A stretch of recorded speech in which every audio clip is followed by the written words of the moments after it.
খোলামেলা কিন্তু কথা এসেছে, সেই কথাগুলো আমরা সামারাইজ করে আমরা আজকে আপনাদের কাছে যা বলবো এটি সামারাইজ করে আমিও মাননীয় প্রধানমন্ত্রীর কাছে আমি পেশ করব।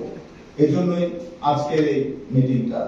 আজকের মিটিং এ বিভিন্ন বক্তব্য যেগুলো আছে তাদের মাঝে আমাদের অনেক কথা হয়েছে আমাদের শিক্ষকদের সাথে, ভাইস চ্যান্সেলরদের সাথে, বর্তমান পরিস্থিতি নিয়ে আমাদের কি করণীয়, সিটি কর্পোরেশনের একজন মেয়র হিসাবে আমার কাউন্সিলরদের এবং আমার কি করণীয় সেটির জন্য আমরা সেখানে বসেছি। এবং যেহেতু এটা একটা লোকাল গভর্নমেন্ট, আমরা সেন্ট্রাল গভর্নমেন্টকে আমরা পুরা লিখিত একটা দিব। সেইভাবে আমরা আজকে প্রথম সভা করলাম এবং তার মধ্যে প্রথমে যেটা আসছেন আমাদের যারা বলছেন আজকে প্রত্যেকের থেকে যে আসছেন ভিসি এবং প্রিন্সিপালের পরামর্শটা আমি আপনাদের সামনে তুলে ধরছি।